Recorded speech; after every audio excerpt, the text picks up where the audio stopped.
আসছে ভোট, বাড়ছে জোট। আলোচনা শুরু করতে চাই বিএনপি মিডিয়া সেলের সদস্য মাহমুদা হাবিবা। বিষয় নিশ্চয়ই বুঝতে পারছেন যে আসছে ভোট, বাড়ছে জোট। এ কারণে বলছি, আজকে যখন আলোচনায় বসছি, আজকে জাতীয় গণতান্ত্রিক ফ্রন্ট এনডিএফ নামে জাতীয় পার্টির কয়েকটি অংশ মিলে এবং মোট 18টি দল মিলে একটি নতুন জোট হয়েছে। এর আগে রবিবার আমরা দেখেছি এনসিপি, এবি পার্টি এবং রাষ্ট্র সংস্কার আন্দোলন মিলে একটি গণতান্ত্রিক সংস্কার জোট করেছে। তার আগে আমরা দেখেছি জামাতে ইসলামী, ইসলামী আন্দোলন সহ 8 দলীয় জোট। মানে এই যে যত ভোট দিনক্ষণ যত ঘনিয়ে আসছে, এই যে নতুন নতুন জোট, এই জোটের সমীকরণটা এবং এই যে একটি কথা বলা হচ্ছে যে বিএনপির সাথে শরিকদের এবং যারা দীর্ঘদিন আন্দোলন সংগ্রামে ছিলেন তাদের আসন ভাগাভাগি থেকে দিন শেষে বড় রকমের কোনো অসন্তোষের জায়গা তৈরি হলো কিনা, কারণ আপনারা তো খুব কম আসনে এবার ছাড় দেওয়ার মানসিকতাটা দেখিয়েছেন। অনেক ধন্যবাদ আপনাকে। আমি শুভেচ্ছা জানাচ্ছি আমার সম্মানিত সহ আলোচকদের এবং যারা শুনছেন তাদেরকে। দেখুন, ভোট যত এগিয়ে আসবে জোট তত বাড়বে, এটা প্রত্যাশিত। এটা খুবই চমৎকার গণতান্ত্রিক প্রক্রিয়া। আরও 2-4টা জোট যদি আমরা সামনে দেখি, আশ্চর্য হওয়ার কিছু নাই। তবে জাতীয় পার্টির জোট নিয়ে একটা ইন্টারেস্টিং অবজারভেশন হচ্ছে, আমরা প্রায় টকশোতে বিভিন্ন সময় এই যে আমাদের ব্যারিস্টার শামীম হায়দার পাটোয়ারি সহ অন্যান্য যে জাতীয় পার্টিদের দেখি, তারা কিন্তু আবার ওই জোটে নাই। ফলে আমরা আরেকটা আসন্ন একটা জোট মানে হয়তো বা প্রত্যাশা করতেই পারি। কিংবা এই যে এতগুলো বিভাজিত জোট, ইনারা একেবারে শেষ মুহূর্ত পর্যন্ত বা এই নির্বাচনের আগে কোথায় যেয়ে দাঁড়াবেন। টোটাল বিষয়টা হয়েছে কি, নির্বাচন হচ্ছে দিন শেষে আপনি যেভাবেই হিসাবগুলো মেলান না কেন, আপনি নির্বাচনে অংশগ্রহণ করছেন নির্বাচিত হওয়ার প্রত্যাশায়। নির্বাচনে একমাত্র নতুন জোট বা নতুন দল এনসিপি ইনারা ছাড়া বাকি মোটামুটি দলগুলো, বাংলাদেশ জামাতে ইসলামীর সাথে কথা বলুন, তারা আসন জন্য প্রত্যাশী এবং প্র্যাকটিক্যালি তারা তো সরকার গঠনের জন্যই প্রত্যাশী বলে মনে হয় এখন তাদের কথোপকথন এবং সব কিছু। আপনি জাতীয় পার্টির সাথে কথা বলেন, তারাও আসন নিয়ে প্রত্যাশী, বাংলাদেশ জাতীয়তাবাদী দলও তাই। ফলে আপনি জোট বা সমঝোতা বা আসন ছাড়ার বিষয়টা, যেখানে এটা কিন্তু সব অর্থে একটা লেভারেজের এক্সচেঞ্জ। আপনি বড় দল যখন 2টো আসন ছাড়ছে, সেটাও একটা লেভারেজের এক্সচেঞ্জ আছে।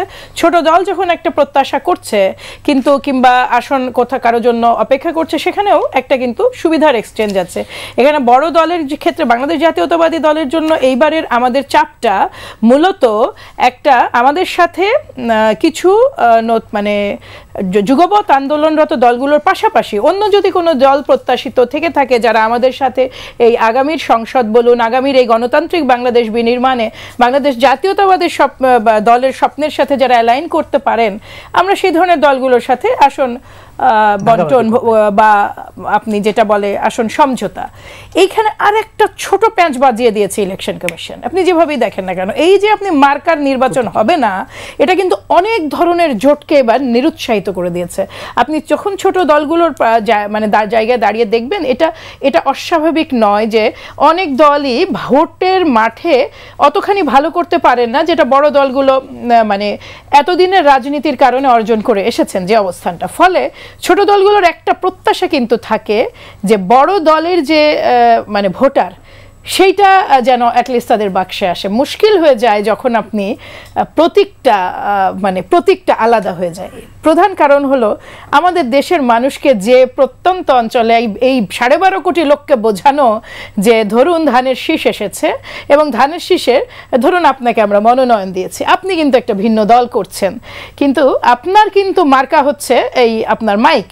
আপনি মাইক নিয়ে গেলেন, আপনি যতই এখন বোঝান যে আমাকে কেন্দ্র থেকে কিন্তু ধানের শীষ দিয়েছে, ওই সাধারণ লোকটিকে এটা অতখানি বোঝানো কঠিন। ফলে আপনি মার্কা একই হলে যেই রেজাল্ট একটা ছোট দল পায়, সেটা কিন্তু এই জায়গাটা এবার অনুপস্থিত। ফলে আপনি দেখবেন অনেক ছোট দল কিন্তু এবার বেছে নিয়েছে দল হিসেবে দলগতভাবে বেটার রাজনীতি করার জন্য নির্বাচনে অংশগ্রহণ করা, যেটা আমার এনসিপির জোটের ধরন দেখে মনে হয়েছে যে তারা চেয়েছে একটা রাজনৈতিক তাদের একটা স্ট্যান্ড তৈরি হয়ে যাক, সেটা ভোটের মাঠে উপস্থিতি এবং পরবর্তীতে রাষ্ট্র সংস্কার যেন চলমান থাকে। আজকে জাতীয় পার্টি নিয়ে এটা বলতেই হয় যে তারা একেবারেই ফোমো বলে একটা শব্দ আছে, ফিয়ার অফ মিসিং আউট, এখন খুব পপুলার। দেখবেন জেনজিদের মধ্যে এই ওয়ার্ডটা, আমার কাছে আজকে জাতীয় পার্টির স্ট্যান্ড জাস্ট ওই রকমই মনে হয়েছে যে একটা খুব জাতীয় পার্টি তার একটা অংশকে বাদ দিয়ে যে অংশ মানে জোটটা করেছেন আলোচনায় উঠে আসা, মানে বেসিক্যালি তো কোথাও আলোচনাতে পর্যন্ত নাই, ঠিক আছে? ফলে এই জায়গাটাই, তাও তো মাঝখানে জামাত একটু দাবি দাওয়া তুলে ছেলেদের নিষিদ্ধ করতে হবে ইত্যাদি, জাতীয় পার্টির নামটা কয়েকবার আসতো।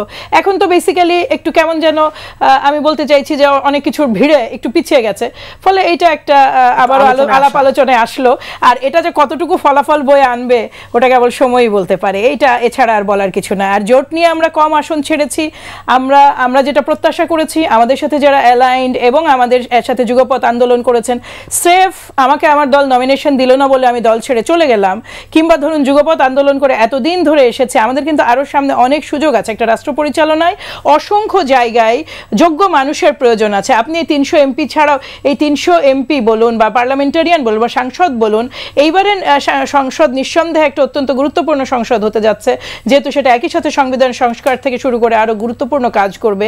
কিন্তু আপনি ভাবুন তো যে এছাড়া একটা রাষ্ট্র পরিচালনার জন্য 2 থেকে 3 হাজার অত্যন্ত যোগ্য মানুষের প্রয়োজন আছে। তো ফলে এত দ্রুত আপনি যদি কোনো কারণে মনোনয়ন বঞ্চিত হন, ধরুন যে দলটা আমরা জানি শুধুমাত্র 2জন নেতা বা 1জন নেতাকে আমরা দেখছি, সেই দল চাইছেন 10টা আসন, এই জায়গাটা একটা প্রত্যাশা এবং প্রাপ্তি মানে বাস্তবতার মধ্যে একটা খুব বড় ধরনের গ্যাপ হয়ে যাওয়ায় আমরা যতটুকু সম্ভব ততটুকুর জন্য মানে আমরা চেষ্টা করেছি। তো আমরা তো প্রথম 237টাই দিয়েছিলাম, পরবর্তীতে যখন দেখা গেছে হ্যাঁ এখন 272, তো এখন আগামীতে দেখা যাক বাকিটা কি হবে। আবার আপনার কাছে